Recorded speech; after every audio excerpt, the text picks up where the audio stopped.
asawa ko. Alisin mo na lang yung mga bata para lahat kami nakakulong dito. Palalabasin ko din siya. Kung kaya niyang ikalma ang sarili niya. Paano ako kakalma? Pinakulong mo nga yung asawa ko eh. Makinig ka nga, hindi nga ako yung nagpakulong sa kanya. Ako ang nagpakulong sa kanya. Ako ba kakasuhan mo? Ikaw itong nagsimula. How dare you call me sinungaling? Stop this. Huwag mo na itong palakihin. Hindi mo talaga ako kakampihan na. Are you really going to humiliate me this way? Astig nyo kaya ni tatay. Dapat nga kinunan ko pa kayo ng picture kanina. Walang astig sa nangyari na dapat yung nanay nyo hindi nagpunta sa City Hall. Ako naman, dapat hindi ako pinapangunahan ng init ng ulo ko. Audrey, you don't have to do this. You're so confident. Kahit na basura mo ako, tratuhin. Lahat na lang ang gawin ko para sa'yo. Kulang. Oo, kulang na kulang. Kasi ang gusto ko ay yung piliin mo ako. Dahil ako ang gusto mo. I'm so done!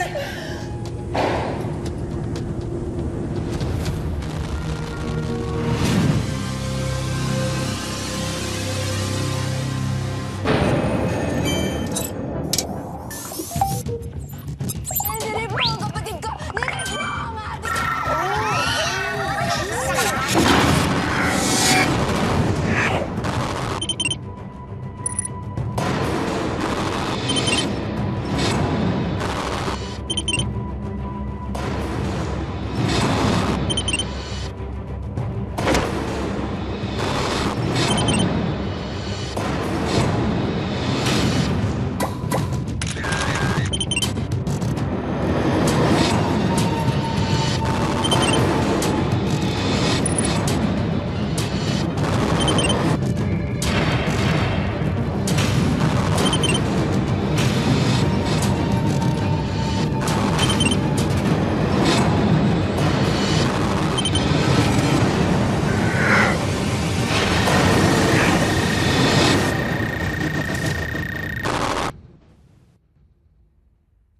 I think we should remove this text here. Redundant na. Kita naman sa design yung intention. Palagay mo.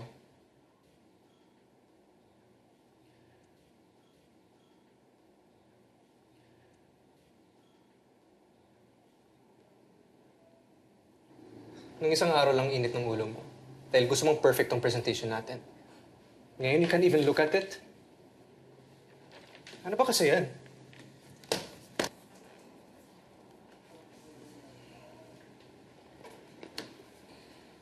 Is that why she can't come?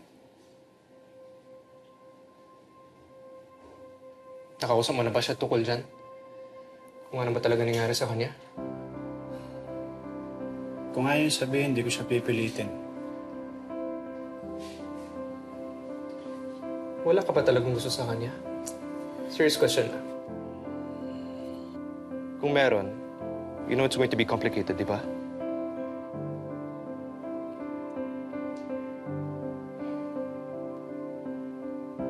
Ano pinapakita mo sa akin kanina? Ito ba yan? Okay lang sa akin. Tanggalin yung text. But, I don't know, dude. Okay naman yung presentation natin, yung maths natin, right? Pero parang may kulang eh. sa design? Yes. Pero di ko ma-pinpoint. Ako, alam ko. Dahil wala si Rika bukas sa presentation.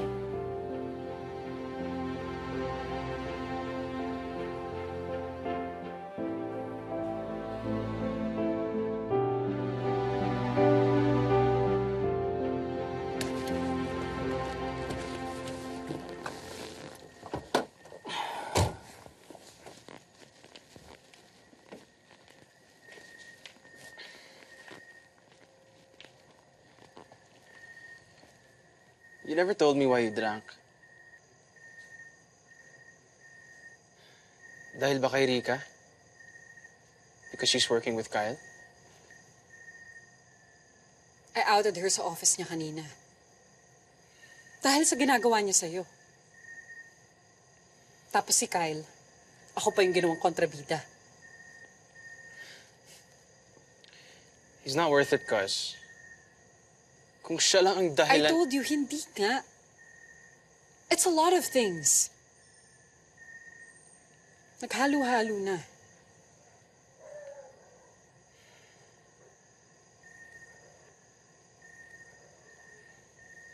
Basta, kapag bumalik yung urge mo, tawagan mo lang ako.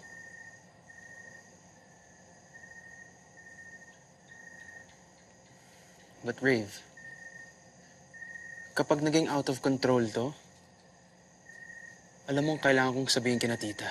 Oo na nga. Sige na, umuwi ka na. Maaga pa yung hearing mo bukas. Makakaharap mo na naman yung babaeng yun. Hindi ko kasi maintindihan kung bakit girlfriend mo pa.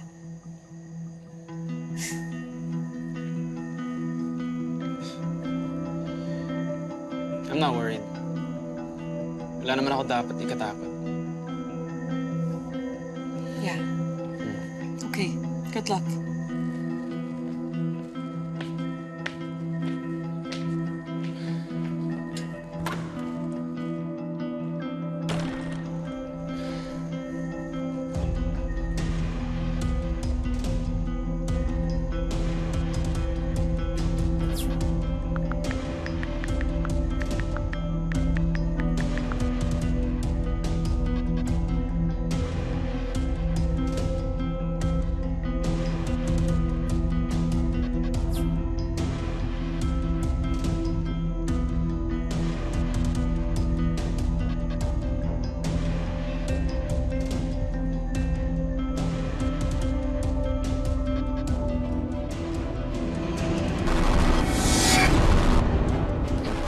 Riggs, pwede ba tayo mag-usap? Bakit? You were drugged? Sinungaling ka! Rika! Rapist ka! Nalayin mo ako, tapos binidyohan mo, tapos pinasa mo pa sa iba! Katiri ka! Nakakatiri ka! Rapist ka! Sinungaling ka!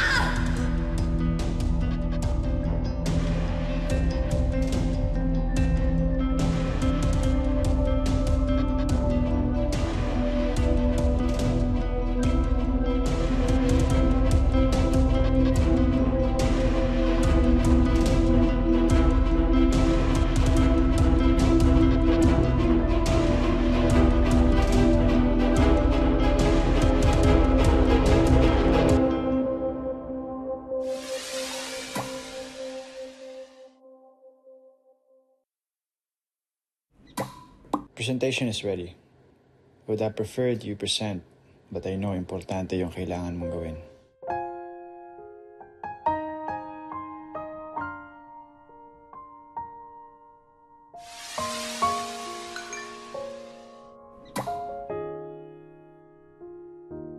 Good luck, sir. Alam kong late na at marami kang kailangang isipin. Pero pwede mo bang tingnan yung final image? I'd really like your input.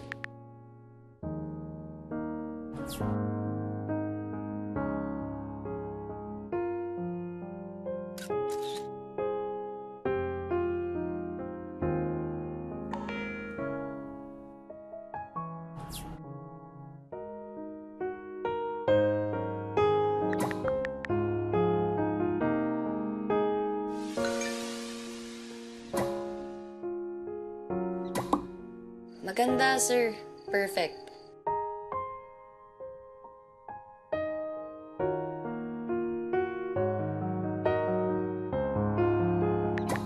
That's it. It's too perfect. Kaya siguro hindi ako masyadong happy with it. On paper, museum nga lang siya. Cold, walang warmth, walang puso.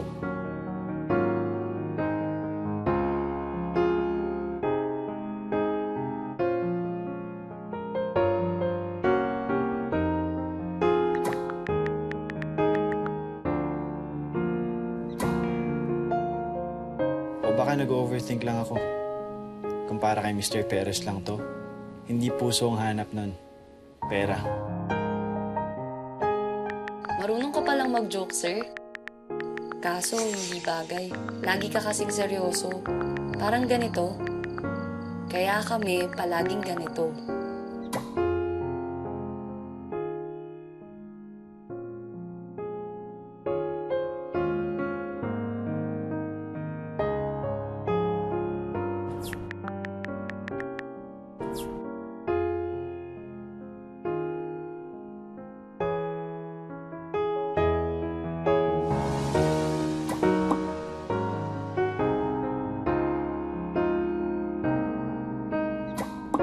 Sige na. Naistorbo na kita. Matulog ka na.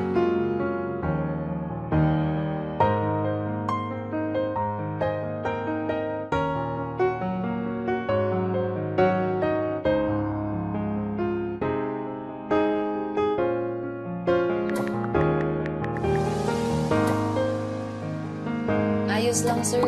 Kailangan ko rin. Minsan, mahirap matulog sa gabi.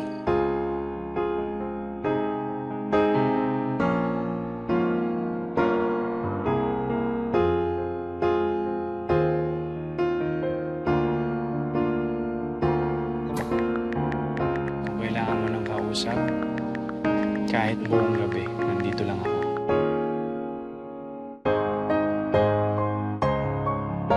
Wala ka ba talagang gusto sa kanya? Kung meron, you know it's going to be complicated, di ba?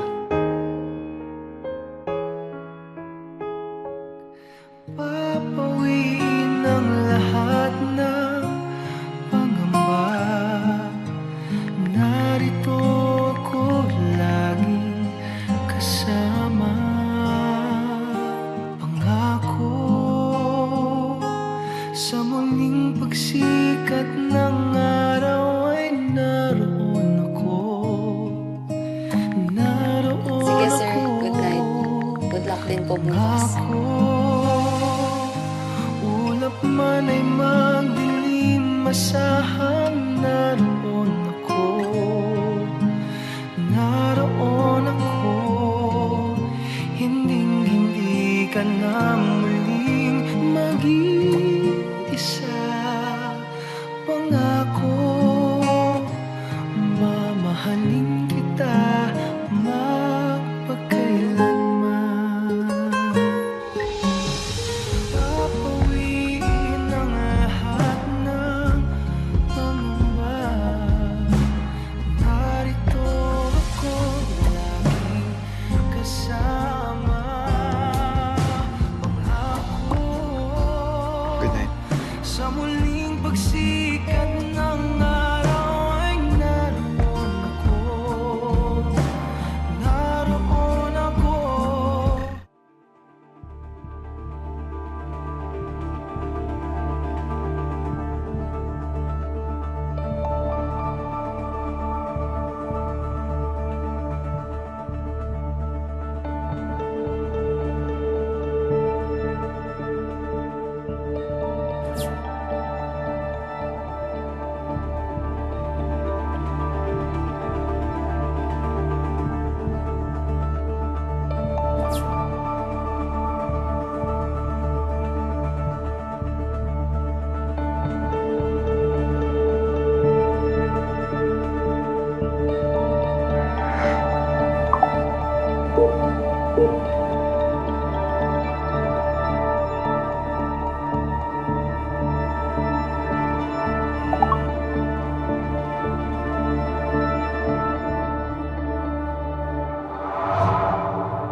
On paper, museum nga lang siya.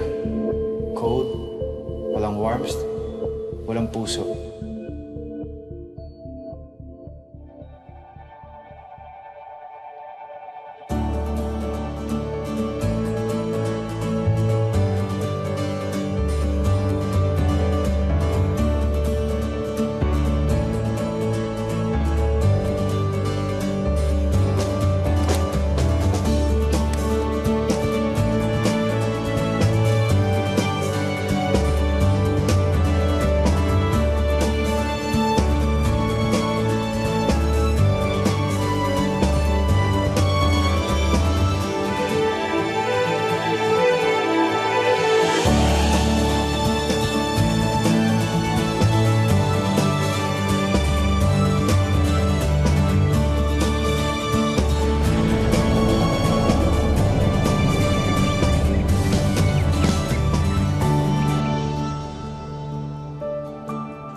Congrats, Mayor! Pasok ang sidero!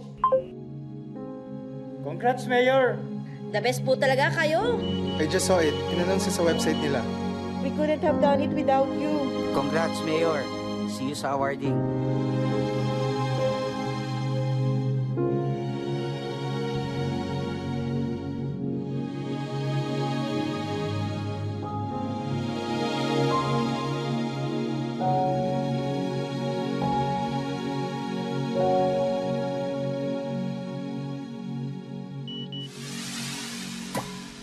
On my way to hearing. Tawagin kita after.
Hello? Odds! Thank God you answered. How are you? I'm good. Why wouldn't I be? That's good. I heard about what happened. Naikwento sa amin ni Luisa ang nangyari sa inyo nung babaeng yon. I told her na wag nang sabihin sa'yo eh. Na wag na sanang palakihin. I still can't believe na pinigilan ka ni Troy na hindi idemanda ang babaeng yon. Ako ang nagsabi na wag nang ituloy ang kaso. Oh, you poor thing. Sumusobra na talaga yan si Mayor. At talagang pinahiya ka niya ng ganon.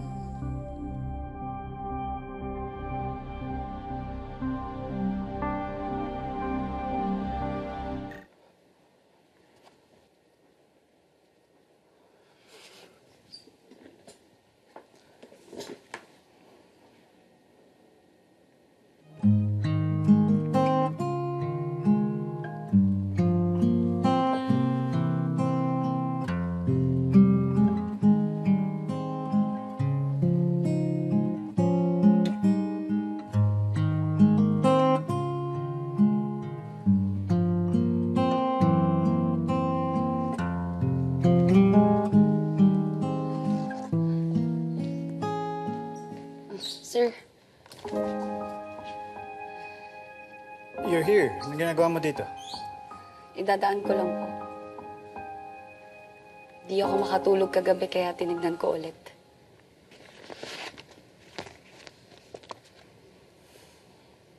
Ang sabi niyo, walang warmth, walang puso. Ano ba nagbibigay nun? Di ba, tao? Pamilya? Supposed to be para sa kanila yung space. Pero hindi accessible para sa lahat yung design natin. Naalala ko one time nung pumunta ako doon. May nakita akong bata sa wheelchair. Tapos hindi siya makaakyat ng second floor kasi walang accessible ramps or elevators. Tapos may nakita din ako mga matatanda na naglilibot. Kaso hindi nila malibot yung buong lugar dahil walang pahingahan. Kaya naglagay po ako ng accessible doors and ramps na cohesive pa rin sa design and aesthetic. And naglagay po ako ng benches all over para may pahingahan yung mga tao habang naglilibot. Kung accessible sa lahat ng santuaryo, hindi na siya walang laman. Hindi na siya walang puso.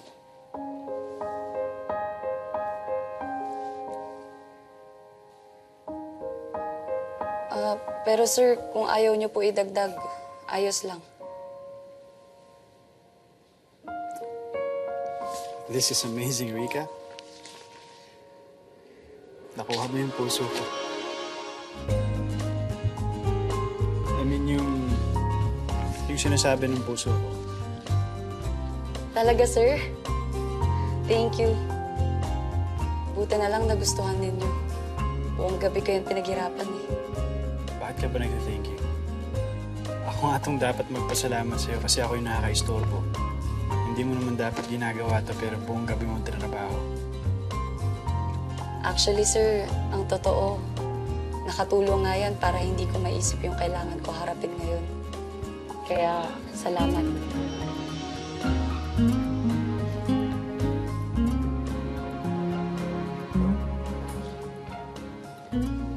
Rika, about today,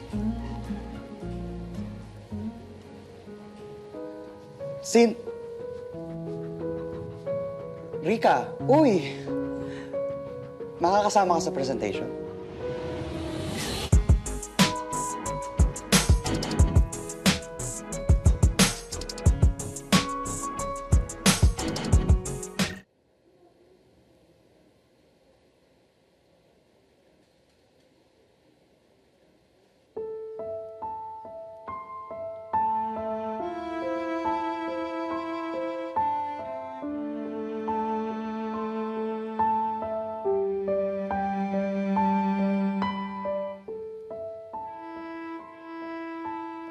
Totoo po yung sinabi ni Raven.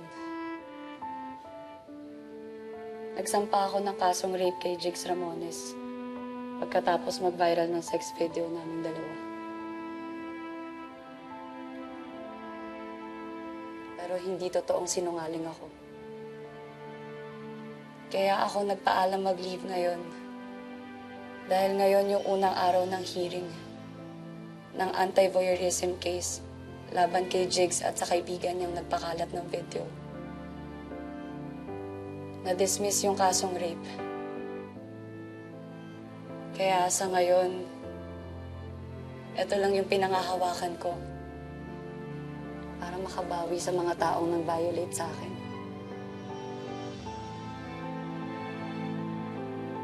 Hindi ko agad masabi sa inyo kasi hindi ko alam kung ano magiging tingin ninyo sa akin kapag nalaman nyo na. Sa totoo lang, ayokong alamin. Natatakot akong alamin. Dahil sa lahat na pinag-applyan ko ng trabaho, dito ko lang naramdaman na tatuhing normal ulit.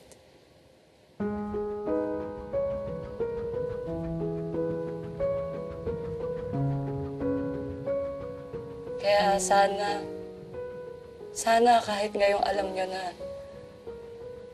hindi pa rin magbago yung tingin ninyo sa akin.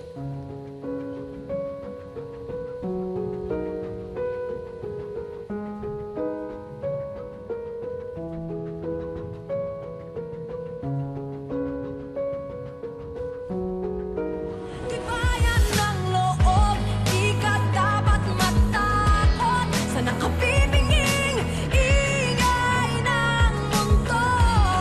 Pakinggan ang iyong loob, makinig sa iyong puso. Makinig ka sa'yo, ang hinahanap mo ay nasa'yo. Nariyan lang sa'yo.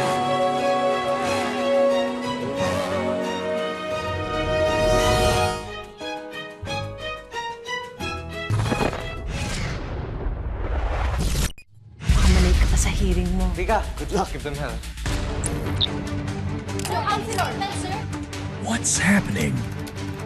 How do you plead? Just admit it, Rika. You enjoyed every second of it. Mapapakapit ka I was assaulted. May kinalaman po ba ang mga sila? sa paglilitis na magdudulot ng iskandalo sa iyong gabi. Sinusundan mo ako, no? Oh, easy. Wait! Bitawan mo ako! Viral scandal.